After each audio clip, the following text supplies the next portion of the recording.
আজকের আমি এই মাগুর মাছ রান্না করব। নুন হলুদ মাখিয়ে নিচ্ছি। মাছ ভাজা হয়ে গেছে, সেই তেলে আলুটা ভেজে নিচ্ছি। গোটা গরম মশলা দিয়ে দিয়েছি, আদা রসুন দিয়ে দিচ্ছি, পেঁয়াজ বাটা দিয়ে দিলাম, আর ওপর থেকে কিছু গুঁড়ো মশলা দিয়ে দেবো। ধনে জিরে হলুদ লঙ্কা আর টমেটো দিয়ে মশলাটা কষিয়ে নিচ্ছি। মশলা কষানো হয়ে গেছে, উপর থেকে আমরা আলু আর মাছটা দিয়ে আরেকটু কষিয়ে নিচ্ছি।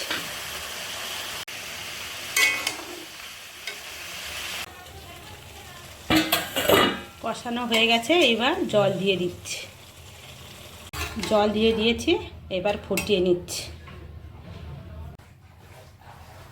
তরকারি হয়ে গেছে, নামিয়ে নিচ্ছি। আমাদের তরকারি হয়ে গেছে, নামিয়ে নিয়েছি। এই ভিডিওটা ভালো লাগলে লাইক শেয়ার কমেন্ট করতে ভুলবেন না।